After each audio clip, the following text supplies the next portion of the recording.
Hello James, this is your brake booster on my really cool vintage brake booster tester. And let's see, as I mentioned earlier, your slave cylinder piston was stuck, and I had to pound that out and got that taken care of for you.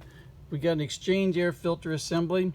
Yours has that those little droplets in there. That's brake fluid that has leached into the rubber and now was soaked into the rubber, is now leaching out. And so this unit is going to be rebuilt. We do these on an exchange basis. Your vacuum diaphragm, the big diaphragm inside your can, was bad. So no matter, even if this was not stuck, the piston was not stuck in here, and if this was working, you still would not have been able to activate the booster because your vacuum diaphragm was not holding vacuum. So what we're going to do now is test it. We got the vacuum side here. Both of these gauges are going to go up and read the vacuum as produced by my vacuum pump, and then as the booster is activated, this gauge will go to 0 until at that point the booster is fully activated. Over here we've got the hydraulic side input. Both of these gauges are tied together, so this gauge is going to go up and read max pressure here, and this will read final input pressure, which is a function of my master cylinder on the tester. Output, both gauges again are tied together. This one goes up, maxes out, and this reads final output pressure. And your booster is a 2-to-1 boost ratio, so that whatever this reads here, it's going to be reading at least twice over here. Now then, to show people and to show you that the booster is inert when there's no vacuum on it, I'm going to pressurize it, and what you'll see is the input pressure is the same as the output pressure. And also test my gauges too to see how accurate they are, because they are vintage gauges.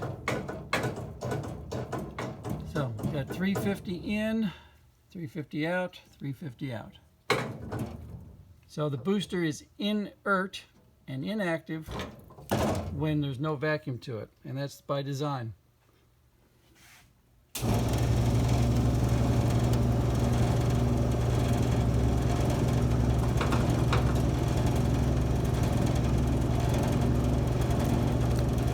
Good vacuum.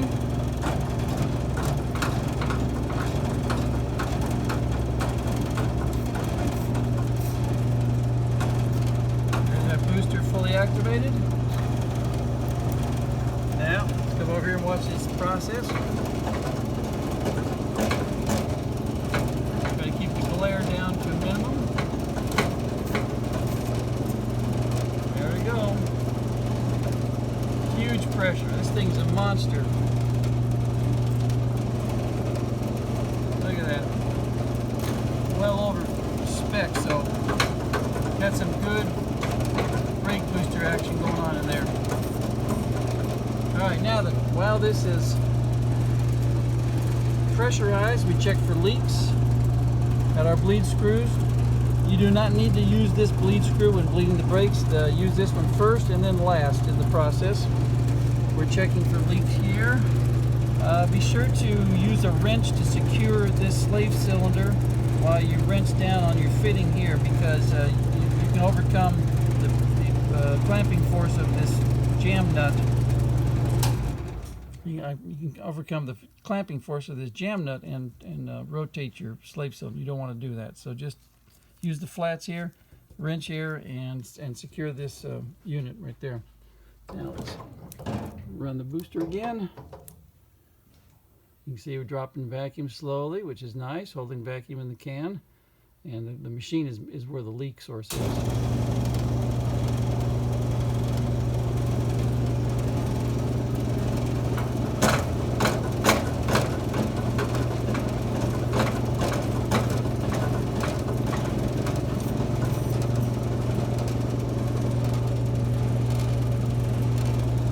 Check for leaks around your clamping nut right here.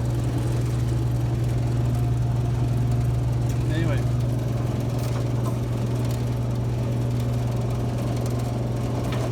So everything looks like at one time.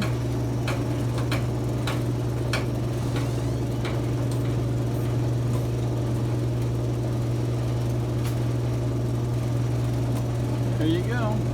Hey Wally, come on in.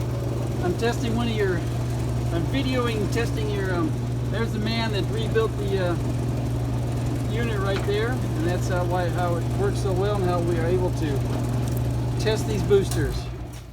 I just showed him how this one's, when they leak, they soak up fluid and then they leach it out again, and make your life difficult. So here's one for you to rebuild. Fantastic. All right, James, here's your booster, ready to go. Thanks.